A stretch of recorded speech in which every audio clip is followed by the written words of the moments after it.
बच्चों, आज हम नाइन्थ में 5 पाठ का भाग सेकेंड पढ़ा रहे हैं। पाठ का नाम है ग्रामश्री और लेखक है सुमित्रा नंदन पंत।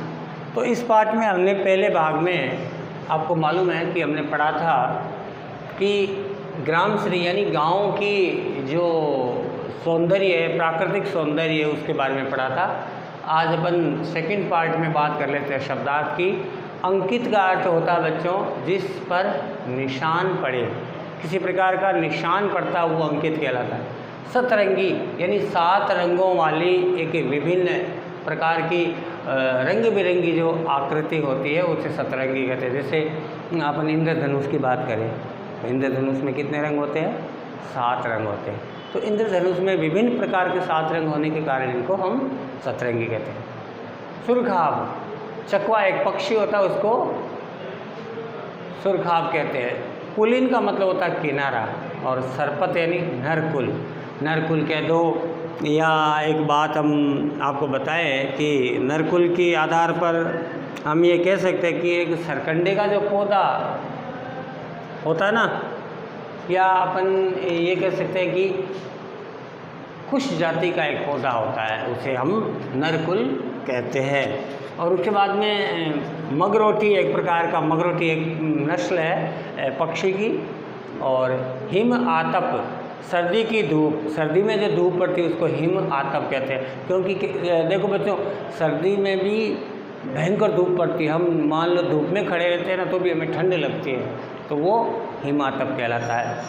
अलसाय यानी आलस्य से भरे हुए या मुरझाए हुए। कई बार अपन पूरे दिन काम करने के बाद में शाम को अलसाय से हो जाते हैं। कई बार हमारे खाना खाने की मतलब है वो मन भी नहीं करता और हम आते ही सीधे, जैसे आप स्कूल से घर जाते हो, पूरे दिन थके रहते हो, तो घर जाते ही सबसे पहले आपको सोने की या थोड़ा आराम करने की ज़रूरत होती है। आप मुरझाए से रहते हो। जब स्कूल आते हो तो कितने खिले खिले आते हो। और निरुपम का मतलब था जिसकी उपमा न की जा सके।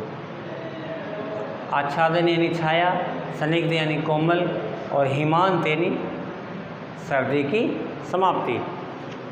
बच्चों, हमने पढ़ा था कि आम की पेड़ के डालियाँ रुपेले और सुनहरे बोरों से लदी है।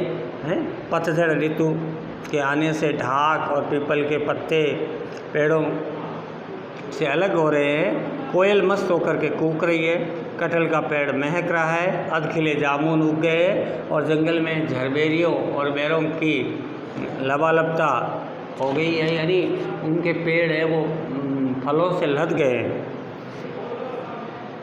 आड़ू, नींबू, अचार आदि वृक्षों पर फूल खिलने के साथ साथ आलू, गोभी, बैंगन, मूली आदि सब्जियां भी पैदा होने लग गई है।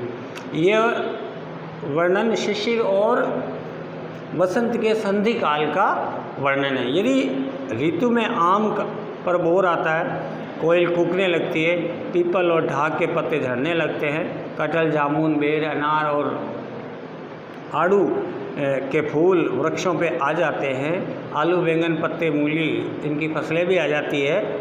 आम के पेड़ों की डालियाँ सुनहरी और उज्जवल बोरों से लदने के कारण ऐसा लगता है कि आम के वृक्ष की डालियों में सोने चांदी के आभूषण पहन रखे हैं। पीले मीठे अमरूदों में अब लाल लाल चितियाँ पड़ी, पक गए हैं सुनहरे बेर। आंवलों में तरु की डाल जड़ी, लह लह पालक, मह में धनिया, लौकी और सेम फली, फैली मखमली, टमाटर हुए लाल, मिर्चों की हरी हरी थैली। बच्चों, इस पद्यांश में कवि कहता है कि अब अमरूदों के पीले और मीठे हो गए, यानी अमरूद के जो फल हैं वो अब पक कर के मीठे और पीले पीले से हो गए हैं, जिन पर लाल लाल निशान पड़ गए हैं। बेर भी पककर मीठे और सुनहरे हो गए। आंवलों के पेड़ पर डालियाँ मतलब डालियों पर आंवले के पेड़ से डालियाँ लग चुकी है, यानी जो डाली ऊपर खड़ी थी और आंवले के भार से वो नीचे आ गई है। पालक की खेती भी लहलहाने लगी है, धनिया महकने लगा है, लौकी और सेम की फलियाँ लगकर चारों ओर फैल गई है, टमाटर मखमली और लाल हो गए। मिर्चे के गुच्छे पर एक बड़ी हरी थैली जैसी उग गई है। पालक, धनिया, सेम, मिर्चों की एक विशेषता यह है कि ये स्वास्थ्य के लिए लाभदायक रहते हैं बच्चों, इसलिए हमें ज़्यादा मात्रा में इनको खाना चाहिए। अमरूद का फल मीठा होता है और वो भी यदि अमरूद अंदर से लाल निकल जाए तो समझ लो आप भी माला माल हो गए, यानी वो बड़ा स्वादिष्ट होता है और स्वास्थ्य के लिए भी बड़ा अच्छा होता है। आगे पंत जी ने लिखा है, बालू के सांपों में अंकित गंगा की सतरंगी रेती, सुंदर लगती सरपट छाई, तट पर खरबूजों की खेती। अंगुली की कंघे से बगुले कलंगी संवारते हैं कोई, तिरछे जल से सुखराब, कुलीन पर मगरोटी रहती सोई। यानी इसमें लेखक आपको ये बताना चाह रहा है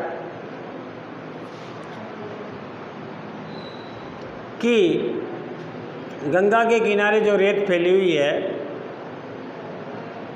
यानी वो रेत की जैसे लहरदार रेत है, उसमें टेढ़ी मेढ़ी आकृतियाँ जैसे सांपों की आकृतियाँ बनी हुई है, उनके निशान बने हुए हैं। गंगा के किनारे सरपट से सुंदर पौधे हैं, रेत में खरबूजों की खेती होती है, बगुले पैरों की उंगलियों से कलंगी संवार रहे हैं, चकवा चकवी जल में तैर रहे हैं तथा किनारों पर मगरोटी नामक चिड़िया सोई हुई। गंगा के किनारे बड़ा मनमोहक दृश्य है बच्चों, यानी रेत पर ऐसी लहरें हैं, सांपदार टेढ़ी मेढ़ी, खरबूजों की खेती, बगुलों की कलंगी संवारना, सुकराब का पानी में तैरना, मगरोटी का सोना, ये दृश्य बड़ा ही सजीव प्रकृति का आनंद पैदा करता है। हसमुख हरियाली हिम आतप, सुख से अलसाए से सोए, भीगी अंधियाली में निशी की तारक स्वप्नों में खोए। मरकट डिब्बे सा खुला ग्राम, जिस पर नीलम नभ आच्छादन है, निरुपम हिमांत के स्निग्ध शांत, निज शोभा में हरता जन्मन है। यानी हरियाली को एक तरह से हंसमुख कहने का इसमें इसलिए बताया गया है कि जो तुलना गांव की एक मरकत का डब्बा होता है उसी प्रकार तारों से भरे वातावरण की वर्णन करते हुए पंत जी लिखते हैं कि हरियाली पर सूर्य की सुनहरी किरणें पड़ रही है, जिस कारण उस पर चमक आ गई है। इसी चमक को दर्शाने के लिए यहाँ हसमुख शब्द है वो विशेषण के रूप में आया है। पन्ना एक हरे रंग का रत्न होता है और गांव की हरियाली भी उस पन्ने के समान है, यानी धूप भी ऐसी चमक रही है कि कवि ने गांव को हरे रंग का एक मरकत एक हरे रंग का एक तरह से डिब्बा होता है जिसमें हीरा रखा जाता है, यानी पन्ना रखा जाता है। रात ठंडी होने के कारण ओस के कारण भीगा भीगा सा मौसम लग रहा है और रात में तारे ऐसे टिमटिमा रहे हैं जैसे मानो सपनों में हम खोए हुए हैं। तो बच्चों ये था पाठ और इसके कुछ सवाल आपको करवा दिए जा रहा हूँ, आप अपनी कॉपी में नोट कर लें।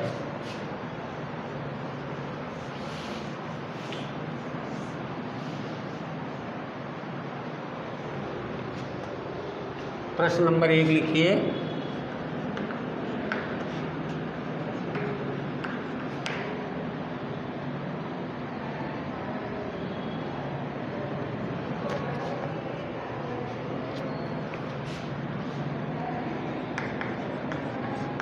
कवि ने गांव को हरता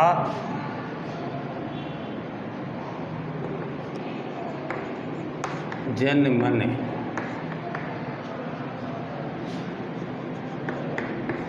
क्यों कहा है? कवि ने गांव को हरता जन मन क्यों कहा है? उत्तर लिखना आपको।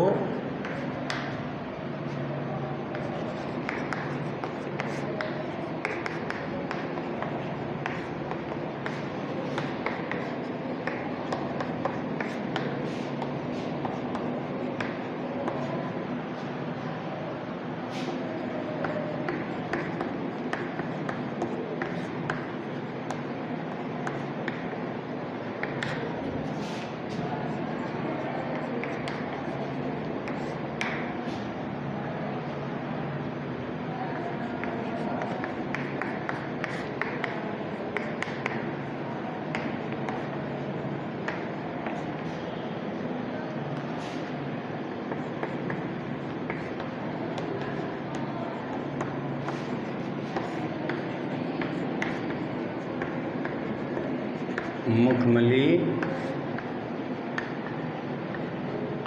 चादर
ये एक प्रश्न बच्चों आपको करना है और इसके बाकी के प्रश्न हम अगले आपके सेगमेंट में दे देंगे, यानी इनके बाकी के प्रश्नोत्तर है वो हम आपको इसकी फ़ोटो भेज देंगे, आप उसके देख करके आराम से कर सकते हैं।